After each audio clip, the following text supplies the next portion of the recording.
আসসালামু আলাইকুম। আমি কুয়ের সাথে না ইদানিং ফেসবুকে আসা হচ্ছে না আমার কিছু ব্যস্ততার কারণে, বাট আমি কিছু কাজে ব্যস্ত ছিলাম ইদানিং। এর জন্য আমি আমার অডিয়েন্সের সময় দিতে পারি নাই, বাট বিভিন্ন অফিসিয়াল কাজ কিংবা নিজের ব্যক্তিগত কাজ নিয়ে আমি ব্যস্ত ছিলাম। তো অনেকে মনে করছে আমি কোথায় আছি, তাদের সাথে আমি তেমন আমার ফ্রেন্ডের সাথে আমি কন্টিনিউ যোগাযোগ রাখতে পারি নাই। ইনশাল্লাহ অনেকে মনে করছে হারিয়ে গেছে, আসলে আমি তো হারিয়ে যাওয়ার মতন নয়। কারণ আমি আমি তো উঠে এসেছি এমন জায়গা থেকে, যেখান থেকে আজকে যেটুকু পর্যন্ত আছি এতটুকু আমার নিজের চেষ্টাই। আমার আমার পিছনে কারো হাত নেই, বা আমি নিজে এগিয়ে যাব, বাট নিজের কাছে নিজেকে চালিয়ে দেবে। কিন্তু লক্ষ্য কিন্তু কখনো পরিবর্তন করব না। লক্ষ্য যেটাই আছে সেই অনুযায়ী আমার কাজ চালিয়ে যাব। যদি আল্লাহ যদি আ- আল্লাহ যদি সন্তুষ্ট থাকে তাহলে সফল আসনাইতে কাল হবো ইনশাল্লাহ।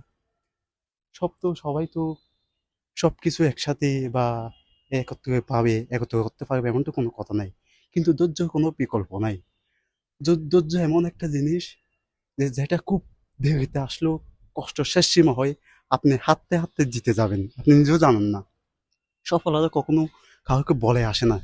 এর জন্য আপনার অধ্যবসায় কোনো বিকল্প নেই।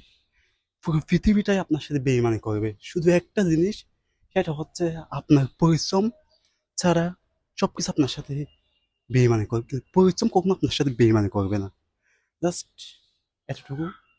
নেক্সট টাইম আপনার সামনে কোনো ভিডিও নিয়ে, আমার একটা পেজ আছে, ও আরেকটা কথা এটা বলে দিই, আমার একটা পেজ আছে। ওই পেজে আমার ভিডিও লিঙ্ক পেয়ে থাকবেন আপনারা। আমার পেজ নাম হচ্ছে ঐতিহাসিক কৈশাত খানা নামে একটা পেজ আছে। ইনশাল্লাহ অতি শীঘ্রই এটা আপনার সামনে গ্রো করবে।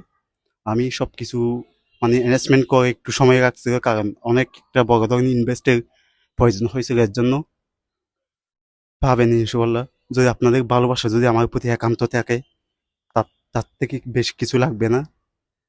আপনাদের ভালোবাসায় আমি কামনা করি, এর থেকে বেশি কিছু না। নেক্সট টাইম আবার কোনো ভিডিও নিয়ে হাজির হব আপনাদের মাঝে। এতটুকু আজকে। আপনারা ভালো থাকবেন সবাই। আল্লাহ হাফেজ।